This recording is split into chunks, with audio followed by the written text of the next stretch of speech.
few years ago, I broke into my own house. I had just driven home. It was around midnight in the dead of Montreal winter. I'd been visiting my friend Jeff across town, and the thermometer on the front porch read minus 40 degrees.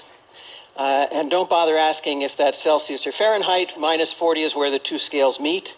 It was very cold. And as I stood on the front porch fumbling in my pockets, I found I didn't have my keys. In fact, I could see them through the window lying on the dining room table where I had left them. So I quickly ran around and tried all the other doors and windows, and they were locked tight.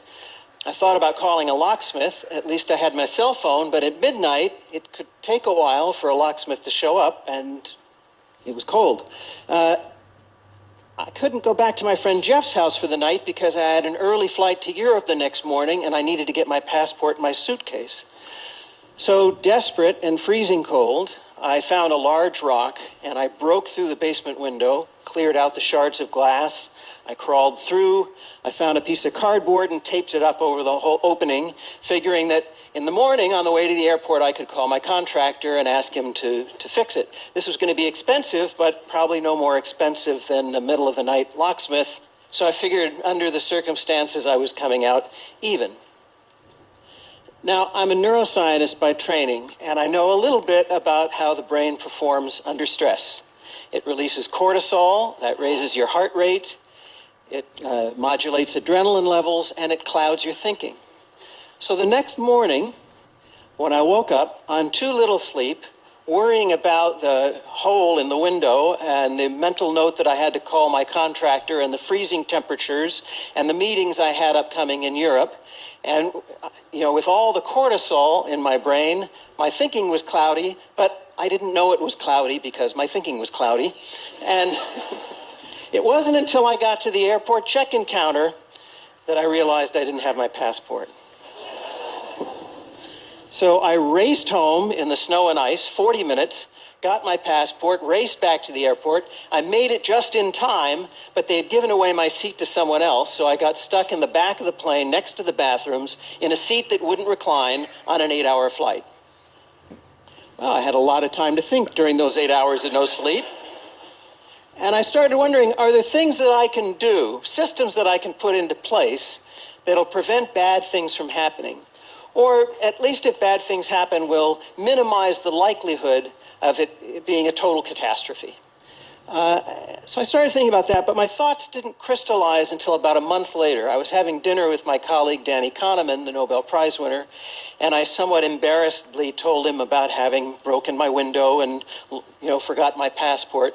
And Danny shared with me that he'd been practicing something called prospective hindsight.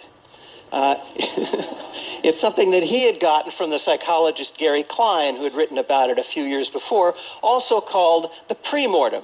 Now, you all know what the post-mortem is. Whenever there's a disaster, a team of experts come in and they try to figure out what went wrong, right? Well, in the pre-mortem, Danny explained, you look ahead and you try to figure out all the things that could go wrong, and then you try to figure out what you can do to prevent those things from happening or to minimize the damage.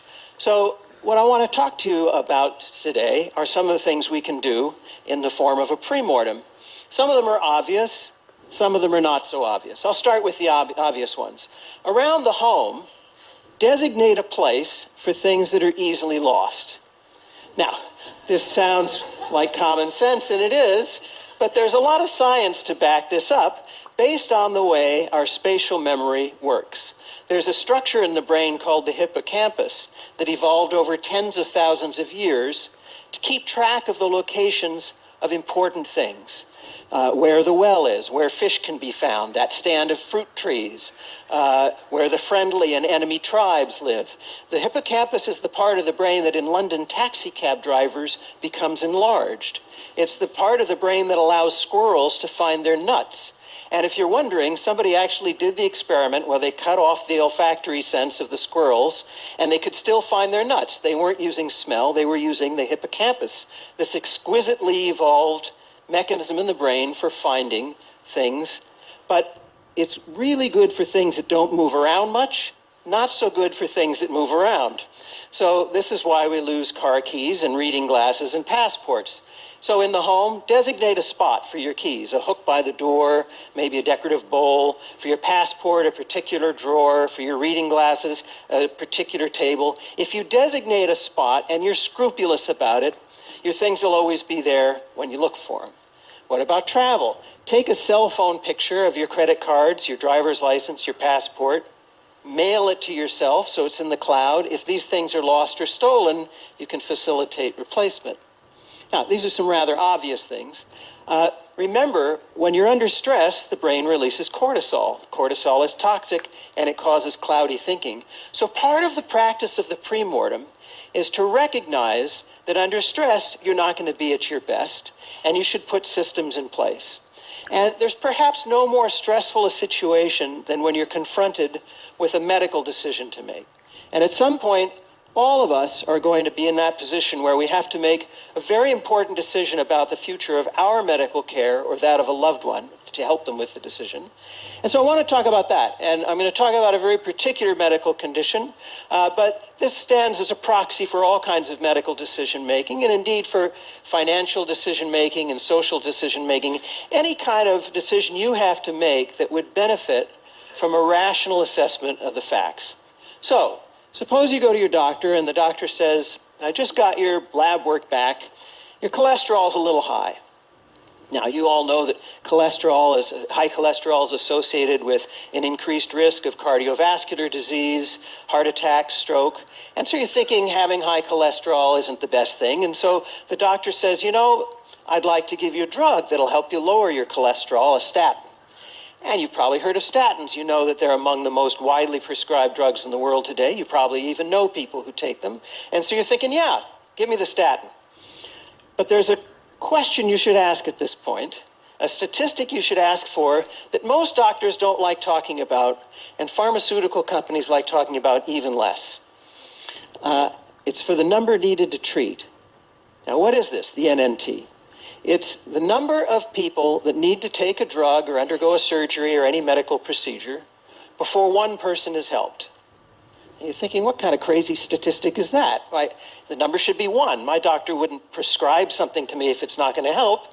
But actually, medical practice doesn't work that way. And it's not the doctor's fault. If anybody's fault, it's the fault of scientists like me. We haven't figured out the underlying mechanisms well enough. But GlaxoSmithKline estimates that 90% of the drugs work in only 30 to 50% of the people. So the number needed to treat for the most widely prescribed statin, what do you suppose it is? How many people have to take it before one person's helped? 300. This is according to research by research practitioners Jerome Groopman and Pamela Hartzband, independently confirmed by Bloomberg.com. I ran through the numbers myself. 300 people have to take the drug for a year before one heart attack, stroke, or other adverse event is prevented. Now, you're probably thinking, well, okay, 1 in 300 chance of lowering my cholesterol. Why not, doc? Give me the prescription anyway. But you should ask at this point for another statistic, and that is, tell me about the side effects, right?